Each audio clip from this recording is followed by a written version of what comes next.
Hey everyone, it's Angela, and I am here to do a spoilery-free book review on After the Crash by Michel Bussi. This book was so kindly sent to me by Hachette Publishing in exchange for an honest review. After the Crash opens on December 23rd of 1980 on a plane from Turkey to Paris. However, due to some unknown error, the plane goes down, and there's only one survivor, a 3-month-old baby girl.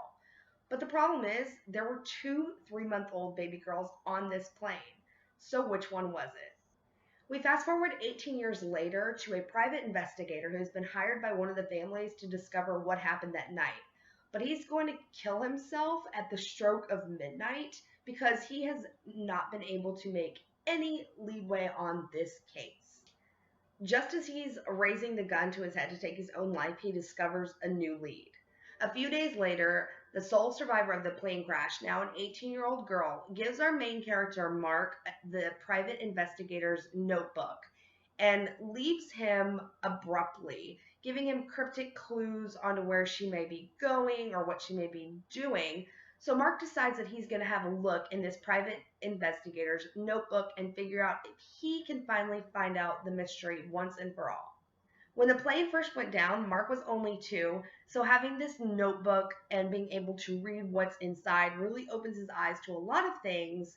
And as time progresses and the investigator has kept writing in this notebook, Mark is able to see what he witnessed only through a different perspective. The only question that remains is, can Mark solve this mystery in time? I really enjoy the characters of this book, especially Mark. I thought he was a very dynamic character, and I enjoyed his unlikely friendship toward the end of the book. I'm not going to say with what character because that will give things away, and I want you guys to read it and discover it for yourself. I only wish that that friendship would have been built on just a little bit more in the epilogue.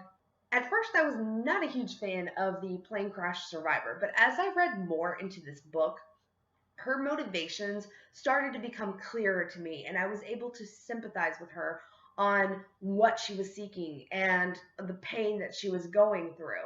And I think that's a sign of really great writing where an author can take an unlikable character and turn them around. And speaking of the writing in this book, it is so smooth. It flows effortlessly to me. There were no lags. I was constantly turning the page and wanting to see what was going to happen next. I loved so many different things about this book, you guys. I thought the characters were really well rounded. Even the side characters were rich and had their own story, which I really appreciated. The writing, like I said, was smooth and great transitions between chapters, and also the mystery part of it. The mystery genre is always going to be one of my favorite. And in this book, we had several smaller mysteries that led up to help solve the big mystery. And what Michel does really extremely well in this book is he focuses on these smaller mysteries and giving us small answers along the way instead of having us wait until the end and have all this information just dumped on us at one time. And I really appreciated that because as a self-proclaimed peeker ahead, if you will, and ruining the book for myself because I get so impatient. I just want to know answers. So for him to be able to give us those answers without having to wait till the very end, I found extremely rewarding. The only small thing that I did not like about this book, and it is completely my fault, is the setting. This book is set in France, and I do not speak a lick of French, so I had to fabricate some names. That is why I have only said one name that I know how to pronounce, which is Mark, and everybody else was kind of like my own names in my head. However, Michel does such a great job in describing his scenery and settings that I was really able to envision what he was talking about quite easily, even if it did have some weird, messed up name. I know several people, myself included, get really annoyed when there's a blurb on the book that says the next Gone Girl or any reference to Gone Girl, really, because I think a book needs to stand on its own and not be compared to other books.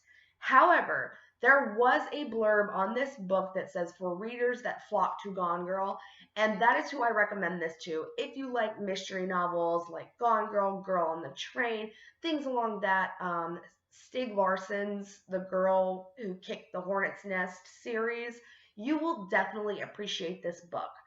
I know that I have been reading mysteries a lot, and especially when they blurb it as the next Gone Girl, and I always get disappointed. I have not felt my jaw drop so much since Gone Girl until this book. This book would be the closest thing that you could get to Gone Girl while having this whole fresh, really unique storyline. It's just the jaw dropping moment in this book that I would compare it to Gone Girl for. The English translated version of After the Crash is on sale January 5th of 2016, which was yesterday, and I really, really recommend you guys go pick up a copy today because it's out. And it says on the front, nearly 1 million copies sold worldwide. And I can easily see why. Thank you guys so much for watching this spoilery-free review of After the Crash by Michel Bussi. I will link this book's Amazon page in the down bar below. If you like this video, please give it a thumbs up and let's chat in the comments. Does this book sound interesting to you? Have you read it yet? And are you planning to? Until next time, bye!